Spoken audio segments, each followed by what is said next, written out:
Uh, pada malam hari ini teman-teman ada tamu secara khusus ya buat teman-teman semua supaya jangan ada yang penasaran.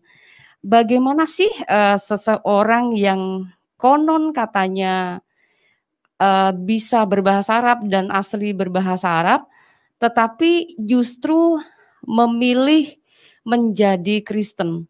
Dan beliau ini adalah seorang Muslim yang lahir dari Sudan, tetapi besar di Arab Saudi.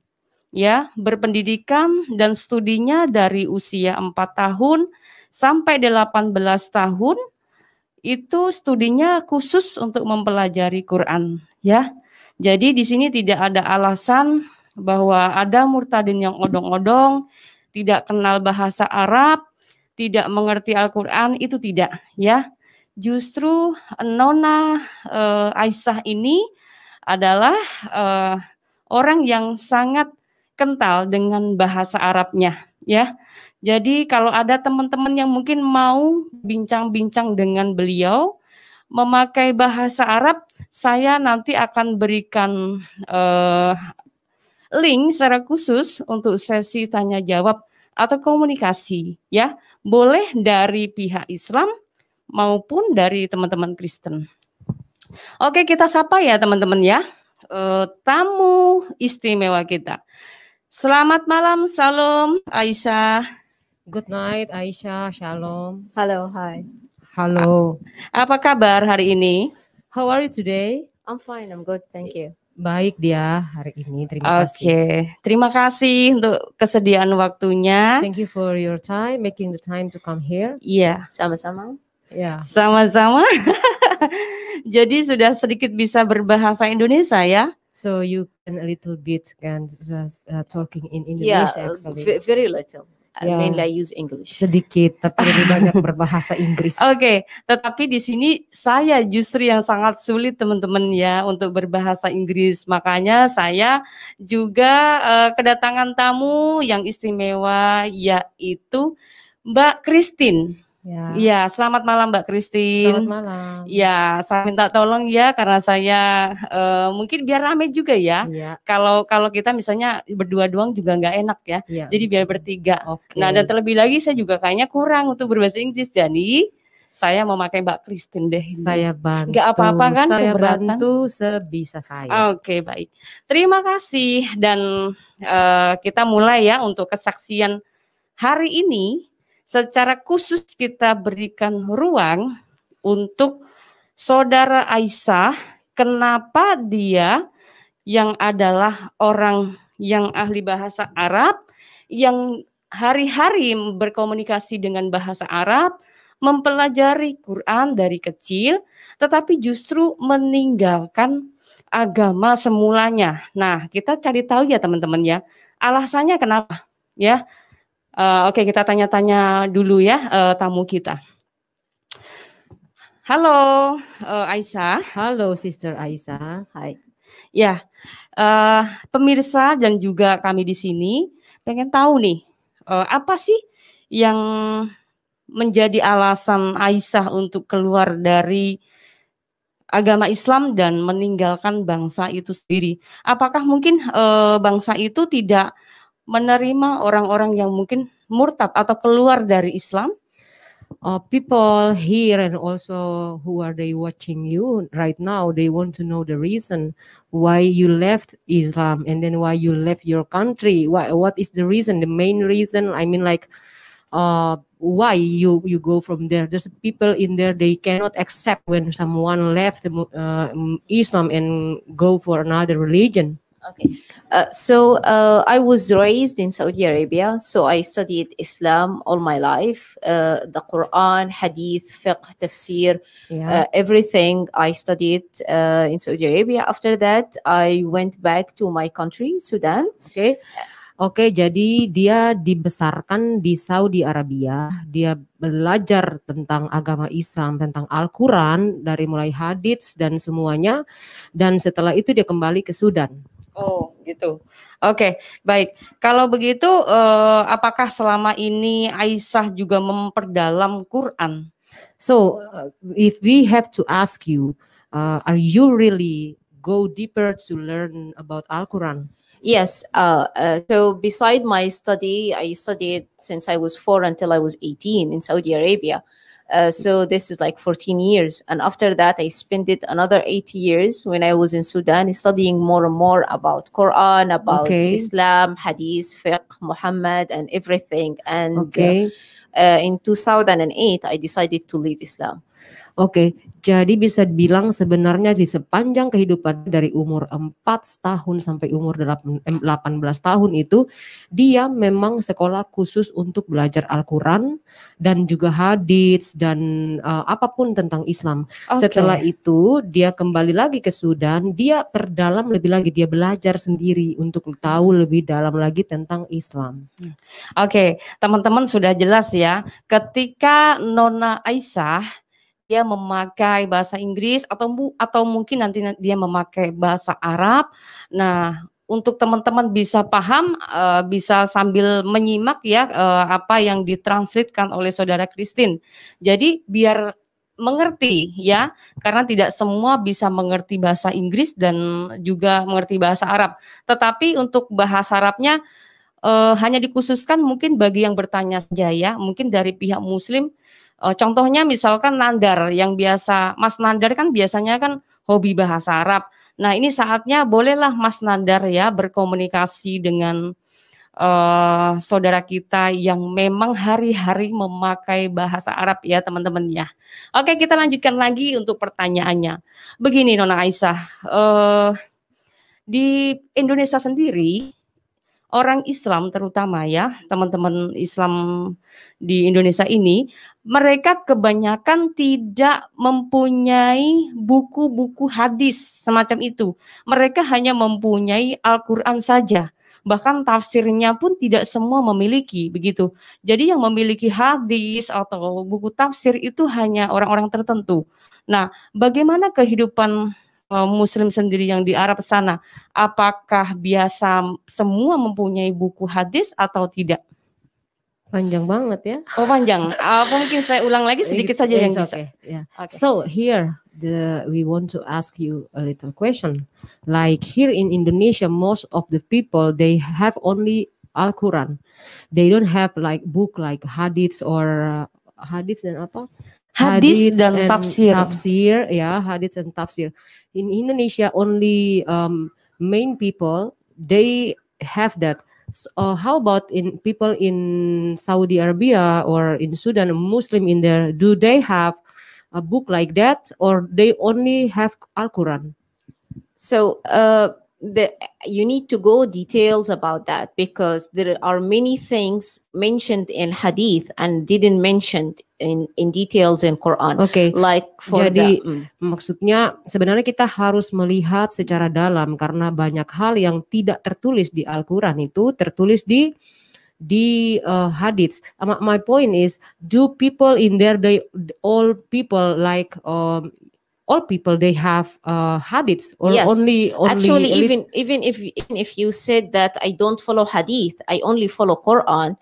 So if you're following Quran, like the 5 prayers and how you like should pray every day, and like 2 prayers in the morning and after that 4, 3 and 4, that's all mentioned in hadith. Not in Quran. Not in Quran. Yeah. The details about it is all in hadith. Okay. Many things. Jadi sebenarnya semua orang di sana wajib punya yang namanya hadits.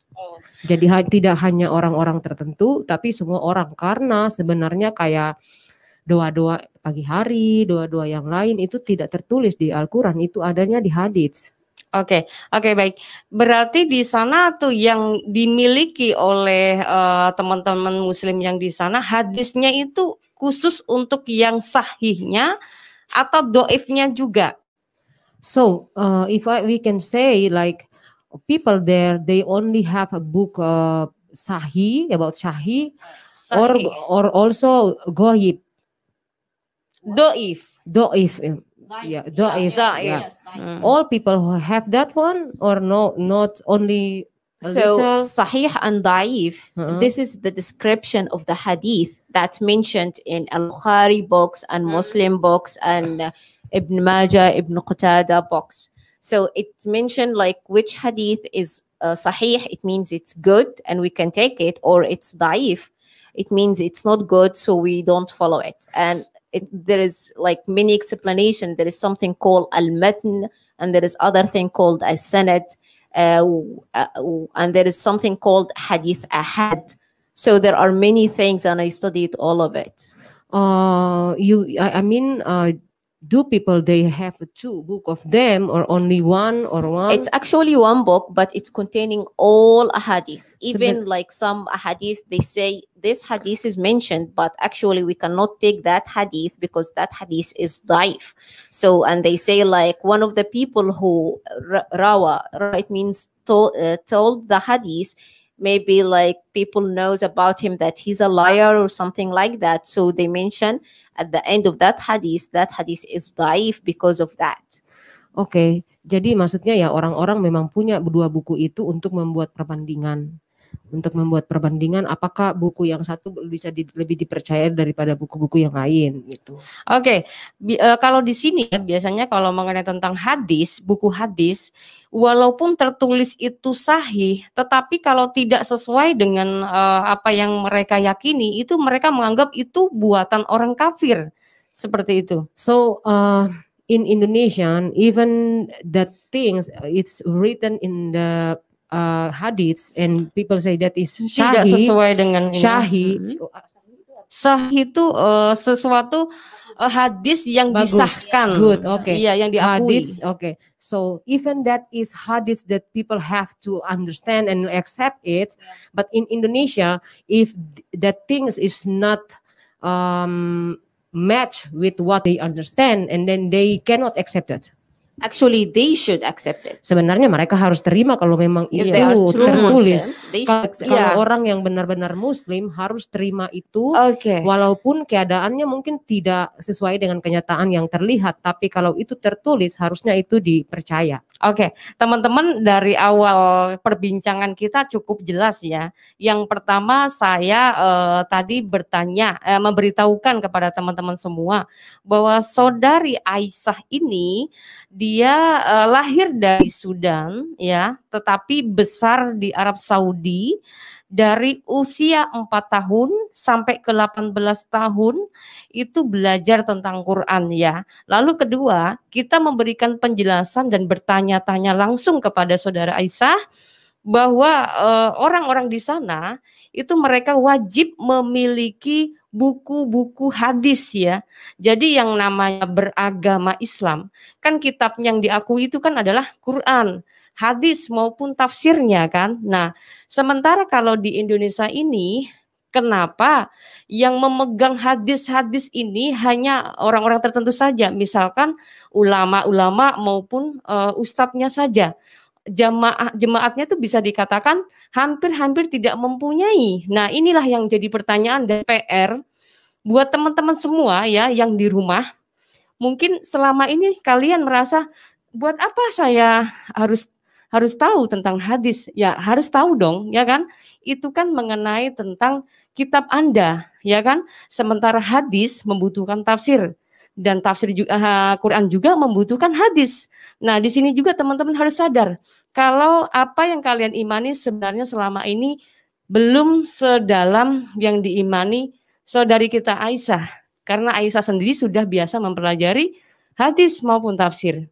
Ya, hari-hari sudah dididik secara secara disiplin ya. Kalau di Arab Saudi sana itu mengenai tentang ajaran itu sangat disiplin sekali. Kalau di sini mungkin ya masih leha-leha begitu ya. Karena kalau di sana kalau misalnya tidak ngaji atau apa tuh mesti kena hajar begitu. Ya, oke. Kalau begitu kita lanjutkan kembali. Apa sih yang menjadi alasan Aisyah keluar dari Islam?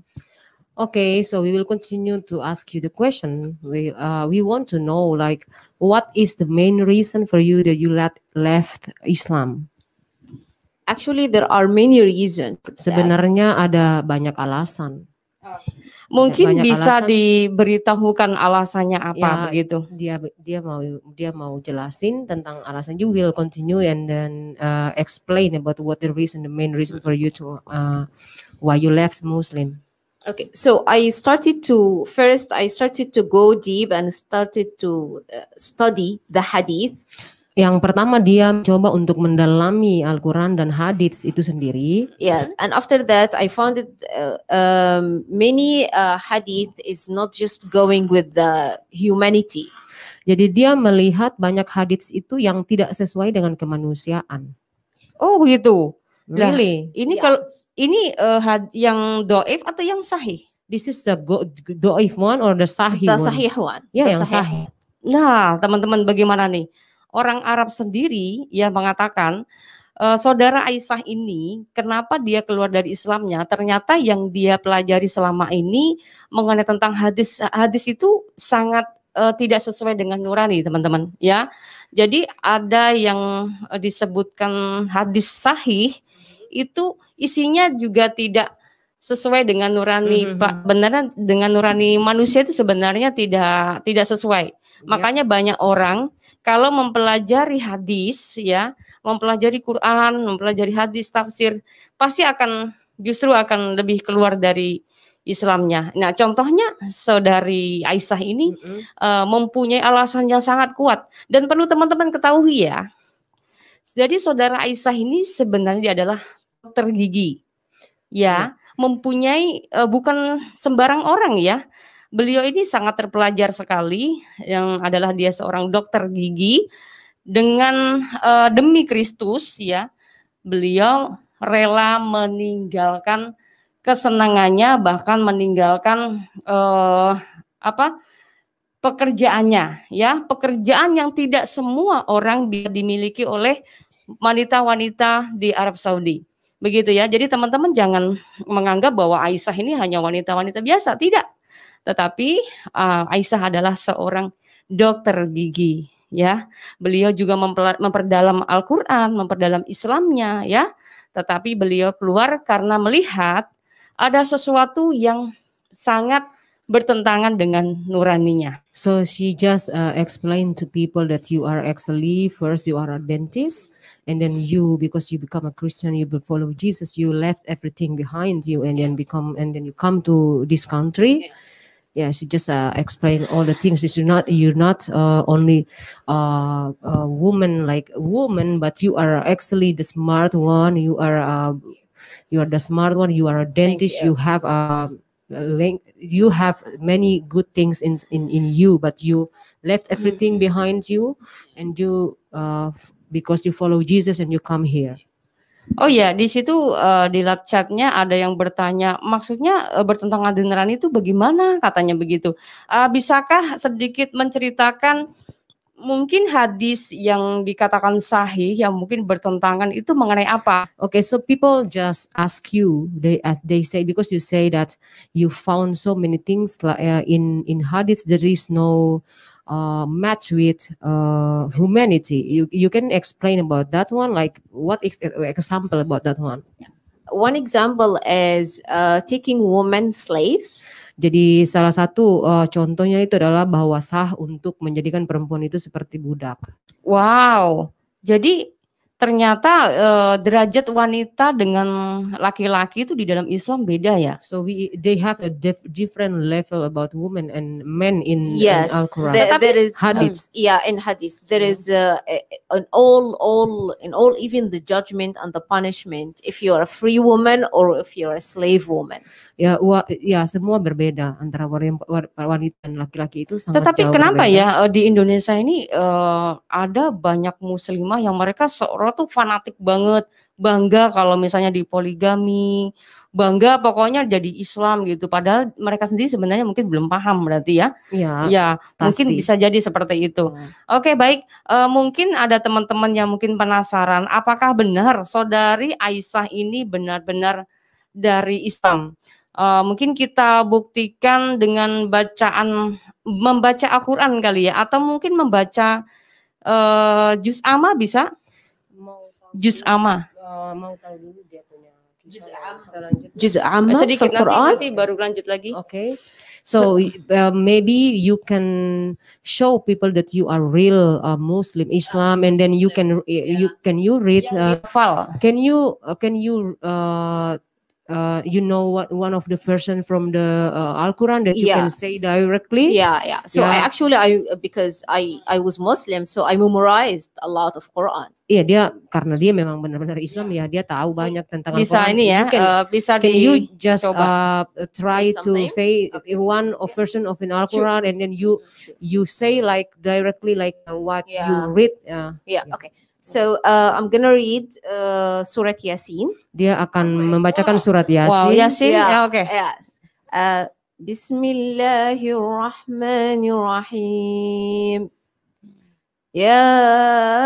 Yasin wal Qur'anil Hakim. Innaka laminal munzirin ala siratim mustaqim. تنزيل العزيز الرحيم لتنذر قوما ما أنذر آباؤهم فهم غافلون لقد حق القول على أكثرهم فهم لا يؤمنون إنا جعلنا في أعناقهم أغلالا فهي إلى الأذقان فهم مقمحون. Oke, ini teman-teman sudah dibuktikan ya bahwa Aisyah ini bukan hanya sekedar kenal hafal juz amma loh ya. Kalau Indonesia itu kenal juz amma aja udah bangga kayak saya. Tetapi saudara Aisyah ini surat Yasin tuh sudah hafal gitu ya. Karena nggak semua Islam di sini Yasin bisa dihafal. Mereka kalau nggak baca nggak bisa. Berpuluh-puluh tahun ya. Yasin tuh pasti mesti baca. Tapi dia nggak baca, langsung hafal ya. Kalau teman-teman di sini mungkin mau ada yang mau ngetes lagi, mau suruh baca Quran juga silakan. Mungkin tolong mediator kasih link untuk masuk biar ada sesi tanya jawab sedikit. Setelah itu nanti kita lanjutkan lagi dengan kesaksian ya. So we will invite people if they want to ask you some question about, or maybe people don't believe that you are real Muslim or whatever. Are you ready to answer people if they want to ask you about something? Yeah, sure. Ya, dia siap untuk menjawab kalau ada yang mau tanya. Oke. Sambil menunggu nih, Aisyah bisa diceritakan sedikit apa sih yang membuat Aisyah ini menarik? Maksudnya bisa meninggalkan keislamannya gitu. So if we can continue to asking you, one of the reason that you left Muslim is because you found that there is so many version in hadiths that's not matched with humanity. Yeah. So that is one of them, and another reason of it, the things is it's also in Quran. Ya, They also in Quran there is bukan cuma di hadits hal-hal yang bertentangan dengan kemanusiaan, tapi juga ada juga di Al-Quran. Oke, kalau begitu sudahkah mempelajari Alkitab atau kitabnya orang Kristen? Are you also read and learn Bible? Yeah, I started to read Bible in 2013 and I became Christian in 2014. Jadi dia mulai membaca Alkitab itu di tahun 2013 dan menjadi Kristen di tahun 2014. Oke, berarti 1 tahun ya. Oke, 1 year you read Bible. Yes. Ya, 1 tahun lah dia baca Alkitab. Dalam waktu 1 tahun Aisyah bisa memahami dan bisa membedakan pengajaran Quran atau dalam Islam maupun di dalam kekristenan ya. Padahal dia belajar Al-Quran sepanjang hidupnya. Padahal dia selama ini belajar dalam Quran itu sepanjang hidupnya. Cuman dia selama ini mengimani sesuatu tidak berdasarkan dengan kitabnya sendiri ya.